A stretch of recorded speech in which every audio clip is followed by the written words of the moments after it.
In this video, we will cover the Perceptron, one of the earliest algorithms that can be now considered as a form of neural network. Now, the structure of this video will be as follows. First, we are going to describe what exactly the Perceptron is, and I'll be using a few visual examples to help to convey what this algorithm is and how it works. And then afterwards, we're going to jump into a Jupyter notebook where we will implement this algorithm from scratch and then test to verify that it works as expected. So without any further delay, let's jump into the content of this video. Now, the Perceptron was originally developed in the 1940s, and perceptrons are meant to solve classification problems. Now, they only gained popularity later on in the 1960s with the publication of the book called Principles of Neurodynamics, and this was done by Frank Rosenblatt. Later on, it was shown that there's actually quite a few limitations to the perceptron algorithm, namely that it can only work on problems that can be linearly separable. So this is a key limitation for perceptrons.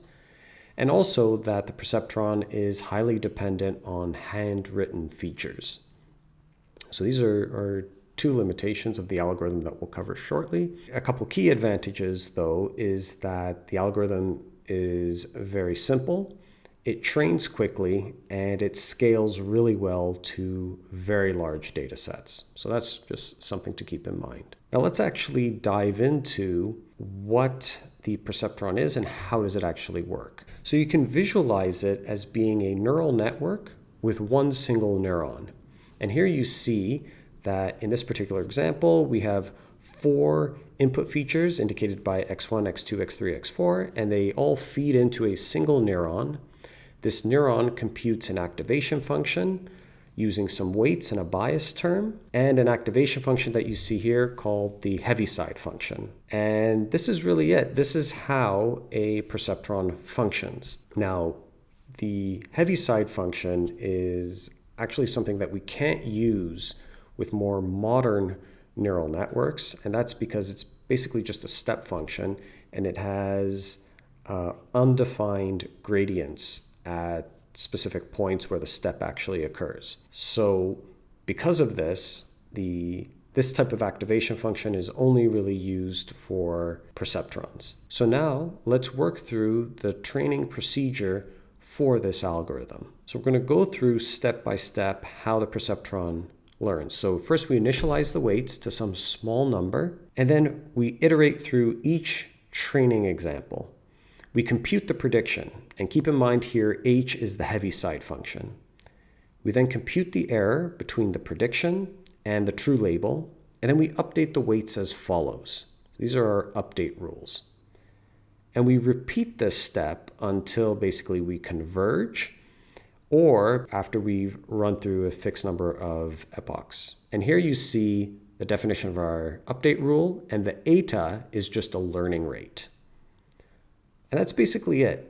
That is all that's really to it for the perceptron. So now let's just work through a very simple example, and we'll actually take a peek inside the perceptron and see how it's actually functioning during training. So here we're just going to illustrate a very simple data set of 2 classes. You see them here indicated by color. And we're going to iterate through each sample in our data and update our boundary condition. Our boundary condition is shown in yellow. You see that yellow line. And we're cycling through different epochs, and you can see on the lower right-hand side, we're actually illustrating the weights that we have in our model and how they change after we iterate through each sample. So you see here that the model is searching. It's trying to find an optimal boundary condition, and yeah, you see that the actual boundary condition floats around, but now it's actually found the correct or a correct solution. So here you see the 2 classes are actually separated. So that's it. This illustrates what goes on inside the perceptron. So now, having seen all of this, let's jump into a Jupyter notebook where we will take what we've covered here and implement it from scratch in Python, and then test out our implementation. So now we're in the Jupyter Notebook. And before we get started, just keep in mind that this notebook is available on my GitHub. You can find a link to this notebook in the description below. So let's work through each cell here one by one. The first cell just imports all the packages that we'll be making use of throughout this example. So let's just quickly run this cell. Okay, and now in the second cell, we actually implement our Perceptron. So my implementation is all under this one class, which is just called Perceptron. And now we can just go through the different functions for this class. So the first one is just the initializer. And here you can see that I have some arguments to this function. The first one is the learning rate. Then we have the number of epochs during training that we want to have. We also have this tolerance parameter, and this is basically used to define early stopping. So if changes in our loss are below this threshold, then we terminate the learning procedure. And then I also have this verbose flag.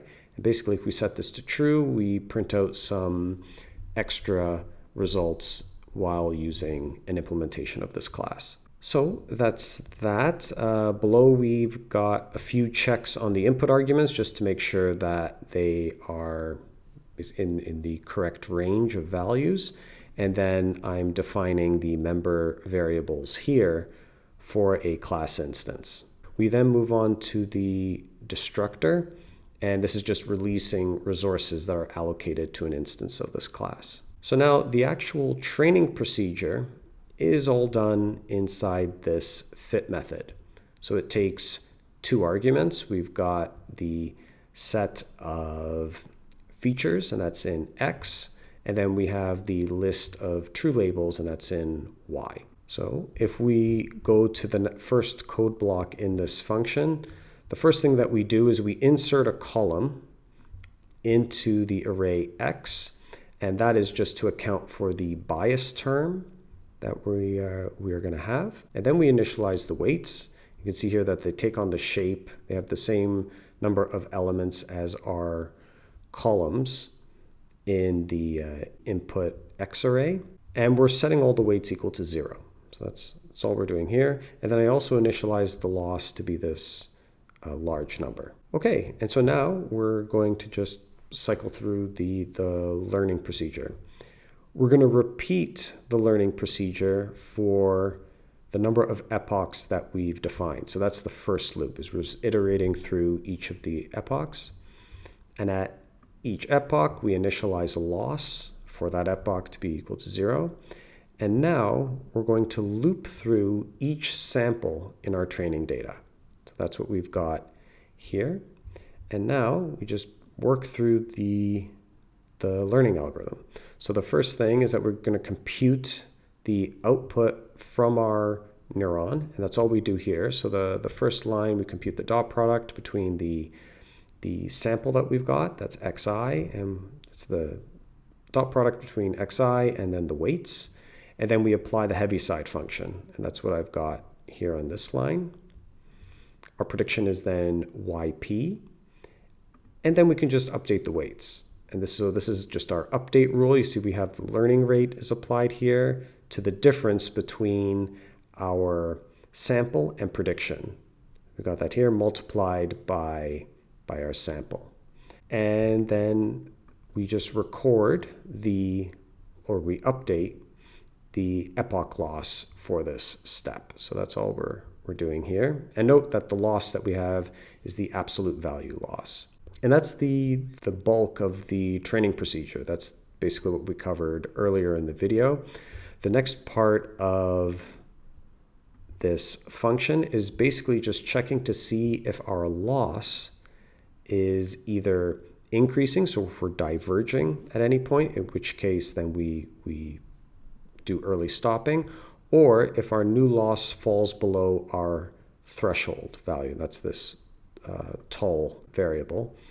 And so if we do that, then also we do early stopping. So Otherwise, we just record the loss, and we record it in this list called training loss, and then we store it for later. And that's it. That's the whole training procedure. So now we can move on to how do we actually do predictions, and it's analogous to the training procedure, just without all the loops. So the first thing that we do in this function is we check to make sure that we actually have a trained instance. We should not be able to make predictions if we haven't actually trained it yet. And then we insert a column for the bias, and that's to the input X array that we have here. We just insert another column. And that's analogous to what we did during the training. And then here we're going to generate predictions. So the first part is just to compute the dot product between the weights and all the samples we have, and we can do that very efficiently using einsum from NumPy. That's all this step does. And then we apply the heaviside function. So we just do that again here, and then return our predictions. And that's it. That's all we've got to do. Now, the last few functions are more just to return parameters for this instance if we're interested in seeing them. So we can spit out the weights after training. We can return also the training loss. And then we can also take a look at the input arguments fed to a particular instance. So that's the whole implementation. Let's run the cell. And now let's test it out. So I'm going to actually work through two different data sets here just to illustrate some of the properties of perceptrons. The first example that we have here is going to make use of this makeBlobs function from scikit-learn, and we're going to use it to create a simple data set consisting of 1,000 samples with two centers. So we're going to have two blobs that represent distinct classes.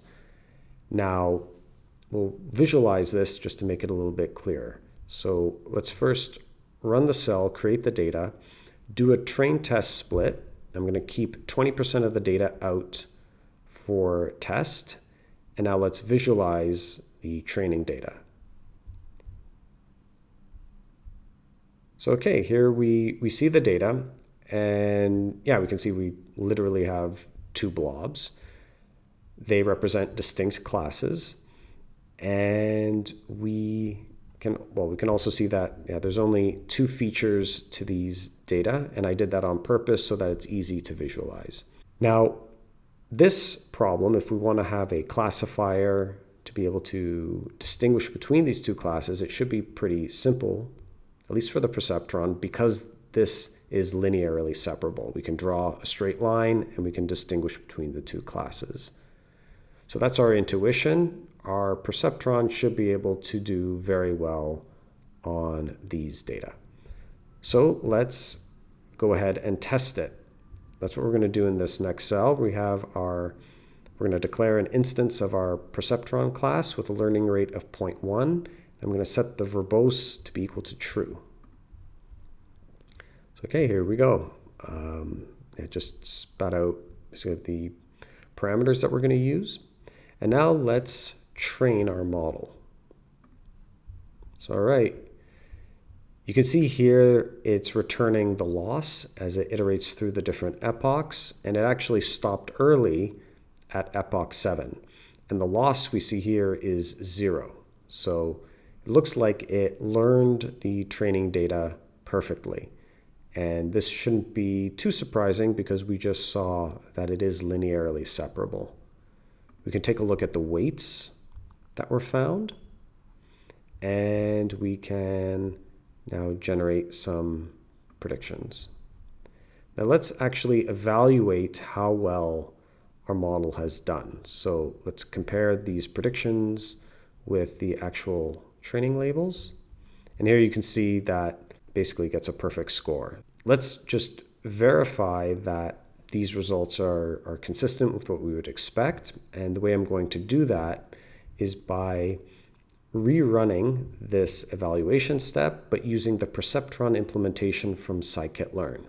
So that's what we're going to do in this next cell. Here I'm just importing this Perceptron class, and then like before, we're going to train it on the same training set. We're going to make predictions on the test set and then evaluate or measure how well the predictions on the test set are. Okay, so for the scikit-learn implementation, basically the results are exactly the same. So this is the first good check that our implementation is actually done well.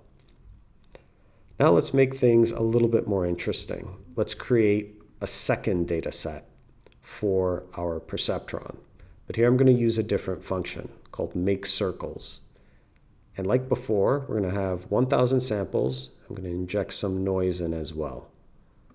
So let's see what happens. We're going to create the data, do a train test split, and now let's visualize. So here we can see we've got two classes again. The big difference, though, is that at least in this coordinate system, these data are not linearly separable. So because of this, we expect our Perceptron to do really poorly. Not just ours, but the scikit-learn one should also do very badly. So let's just check to make sure that this is in fact the case. So here I'm going to retrain our instance. And we can see here that it stopped very early. In fact, it looks like the loss jumped up from the initial epoch, and that's the reason why early stopping happened. And now let's evaluate the model. And yeah, we can see here that these numbers are pretty bad. So this is what we would expect. Now, how does the scikit-learn implementation actually do? Okay, we can actually see here that the scikit-learn model also did really bad. That's exactly what we would expect. Now, compared to our implementation, the scikit-learn model seems to have done better in terms of precision, and as a result, the F1 score is better than ours. But yeah, both implementations have done pretty poorly here. So what can we do to actually alleviate this problem? Well, we could do a coordinate transformation where we go from the Cartesian coordinates that we currently have to polar coordinates. So that's what we're going to try out next. So here in this cell, I'm going to convert our feature set to polar coordinates. We compute the radius, we compute the angle, and then I'm going to combine those two to create basically a new feature set of these two features. So let's go ahead and run this. I'm going to do a train test split again on these data. And now let's visualize. Okay, now in polar coordinates, we can see that the x-axis is the radius, the vertical axis is the angle. We can see that this data set is now linearly separable. You can see that if we just draw a vertical line here, we can separate the two classes. So let's see now how the Perceptron actually does on these data. So let's retrain our model. And yeah, we can see that it stops very quickly after, at epoch 1, and we've got a loss of 0 again. So looks like it learned the training data perfectly. And now let's evaluate. And yeah, we've got a perfect score again. Now let's evaluate. Let's do the same thing with the scikit-learn implementation. And yeah, it's also doing really, really well. Actually, our implementation does a bit better, but yeah, these two numbers are essentially equivalent. So yeah, this just highlights the dependence that Perceptrons have on feature engineering. If you're going to use it, you have to pay particular attention to how you engineer your features, and you have to ensure that they are in fact linearly separable for your particular classification problem. So this concludes the video. I hope you learned something and gained some value from going through this exercise with me. Now, if you did enjoy this content, please like, share, and consider subscribing to the channel.